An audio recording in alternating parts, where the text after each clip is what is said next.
இறைவனோடு உரையாட தினமும் விவிலியம் வாசிப்போம். இன்றைய பகுதி திருப்பாடல்கள் அதிகாரம் 46 முதல் 50 வரை. அதிகாரம் 46. நம்மோடு வாழும் கடவுள். கடவுள் நமக்கு அடைக்கலமும் ஆற்றலுமாய் உள்ளார்.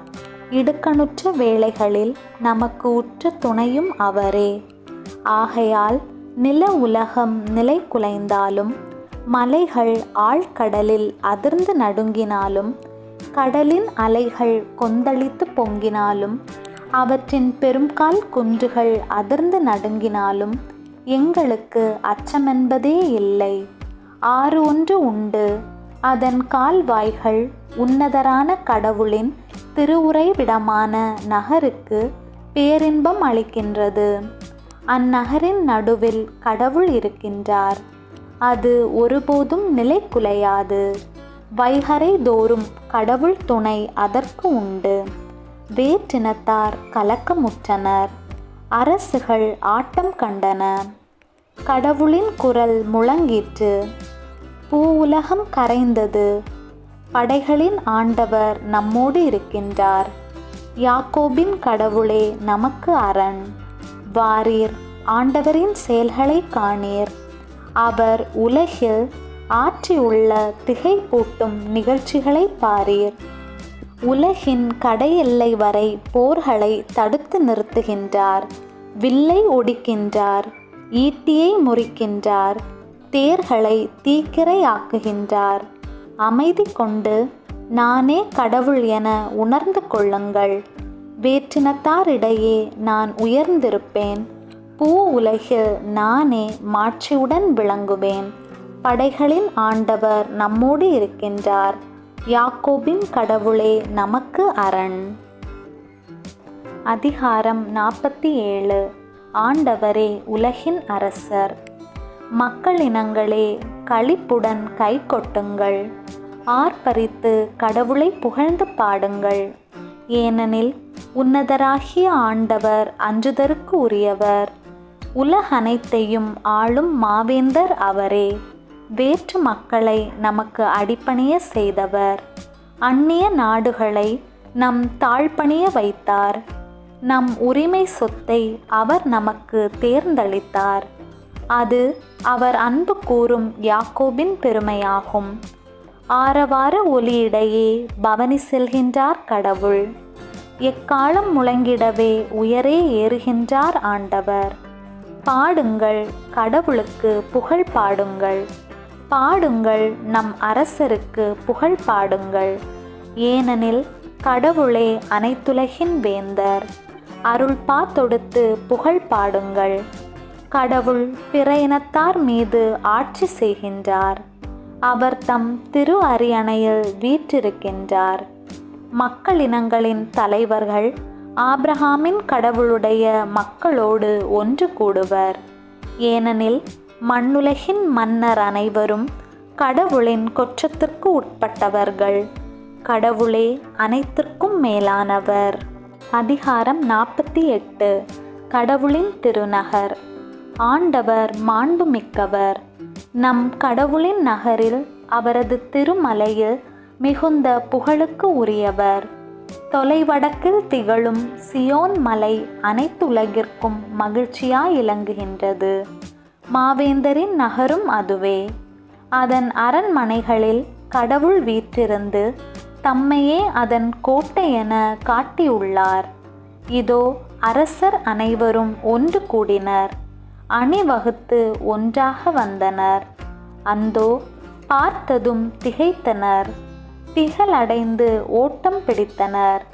அங்கே அச்சம் அவர்களை ஆட்கொண்டது. பேறுகால பெண் போல் அவர்கள் துடிதுடித்தனர். தர்சீசு கப்பல்களை கீழே காற்றினால் நீர் தகர்த்தெறிகின்றீர். கேள்விப்பட்டவாறே நேரில் யாம் கண்டோம். படைகளின் ஆண்டவரது நகரில், ஆம் கடவுளின் நகரினில் கண்டோம். கடவுள் அந்நகரை எந்நாளும் நிலைத்திருக்க செய்வார். கடவுளே, உமது கோவிலின் நடுவில் உம் பேரன்பை நினைத்து உருகினோம். கடவுளே, உமது பெயரைப் போலவே உமது புகழும் பூ உலகின் கடையெல்லை வரை எட்டுகின்றது. உமது வலக்கை நீதியை நிலைநாட்டுகின்றது. சியோன் மலை மகிழ்வதாக. யூதாவின் நகர்கள் நீதி தீர்ப்புகளை முன்னிட்டு அக்களிப்பனவாக. சியோனை வலம் வாருங்கள், அதை சுற்றி நடை போடுங்கள். அதன் காவல் மாடங்களை எண்ணிக்கையிடுங்கள். அதன் மதில்களை கவனித்து பாருங்கள். அதன் கோட்டைகளை சுற்றி பாருங்கள். அப்பொழுது இனிவரும் தலைமுறைக்கு இதை உங்களால் விவரிக்க இயலும். இத்தகைய கடவுளே என்றென்றும் நம் கடவுள். அவரே நம்மை இறுதி வரை வழிநடத்துவார். அதிகாரம் 49. செல்வம் பயனற்றது. மக்களினங்களே, அனைவரும் இதை கேளுங்கள். மண்ணுலகில் வாழ்வோரே, யாவரும் செவி கொடுங்கள். தாழ்ந்தோரே, உயர்ந்தோரே, செல்வர்களே, ஏழைகளே, அனைவரும் ஒருங்கே செவி கொடுங்கள். என் வாய் ஞானமிகு சொற்களை உரைக்கும். என் மனம் விவேகமானவற்றை ஆழ்ந்து சிந்திக்கும். நீதிமொழிக்கு செவி சாய்ப்பதில் நான் கருத்தாய் உள்ளேன். யாழ் இசைத்து அதன் புதிரை விடுவிப்பேன். துன்ப காலத்தில் நான் அஞ்சுவேனா? என்னை வளைத்து கொண்டு பெருமைப்படுத்தும் வஞ்சகருக்கு நான் அஞ்சுவேனா? தம் செல்வத்தில் நம்பிக்கை வைத்திருக்கின்றோரே, தம் செல்வ பெருக்கை குறித்து பெருமையாக பேசுகின்றனர். உண்மையில் தம்மை தாமே மீட்டு கொள்ள எவராலும் இயலாது. தம் உயிரை மீட்க எதையும் கடவுளுக்கு தர இயலாது. மனித உயிரின் ஈட்டுத் தொகை மிக பெரிது. எவராலும் அதை செலுத்த இயலாது. ஒருவரால் என்றென்றும் வாழ்ந்திட முடியுமா? படுகுழியை காணாமல் இருந்திட முடியுமா? ஏனெனில் அறிவிலிகளும் மதிகேடரும் மாண்டழிவது போல ஞானமுள்ளோரும் உயிர் துறப்பதை நாம் காண்கின்றோம் அன்றோ? அவர்கள் எல்லோருமே தத்தம் செல்வத்தை பிறருக்கு விட்டு செல்கின்றன. கல்லறைகளே அவர்களுக்கு நிலையான வீடுகள். அவையே எல்லா தலைமுறைக்கும் அவர்கள் குடியிருப்பு. அவர்களுக்கு தங்கள் பெயரில் நிலப்புலன்கள் இருந்தும் பயனில்லை. ஒருவர் தம் மேன்மையிலே நிலைத்திருக்க முடியாது. அவர் விலங்குகளைப் போலவே மாண்டழிவர்.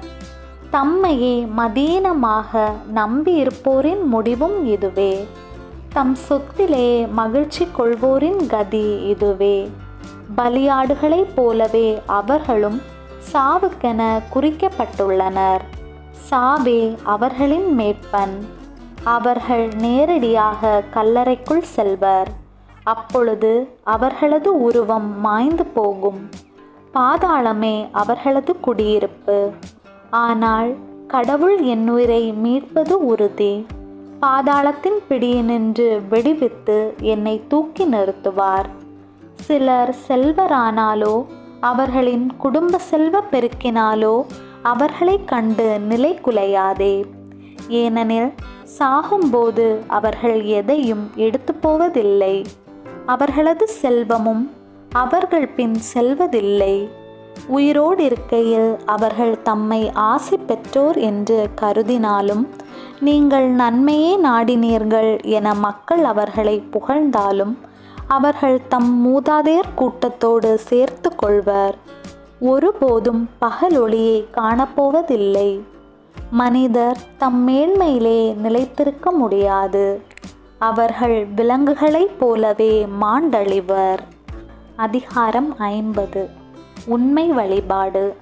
தெய்வங்களுக்கெல்லாம் இறைவனாம் ஆண்டவர் பேசினார்.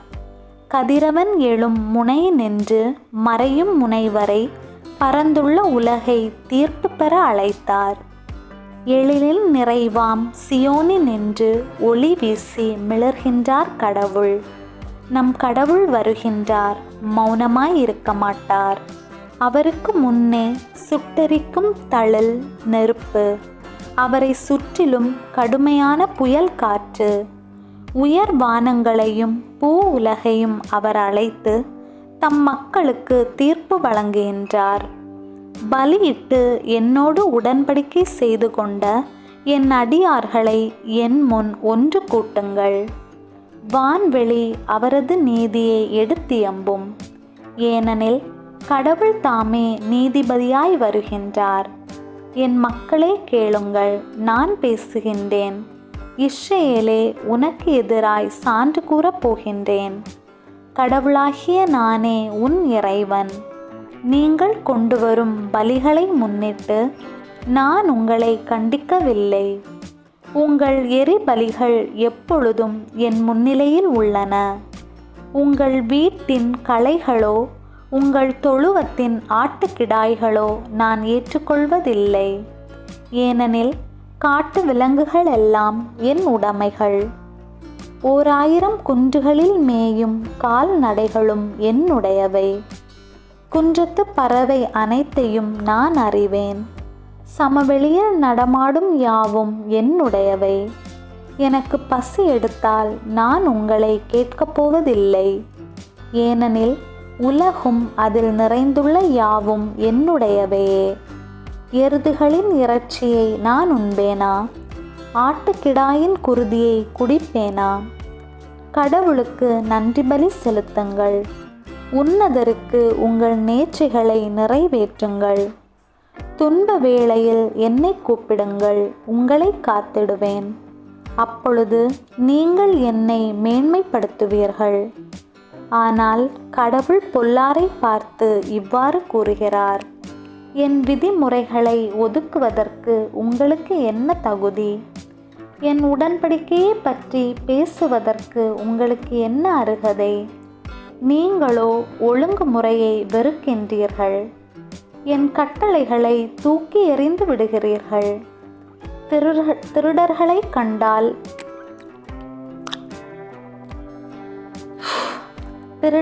கண்டால் அவர்களோடு விருப்பத்துடன் சேர்ந்து கொள்கிறீர்கள்.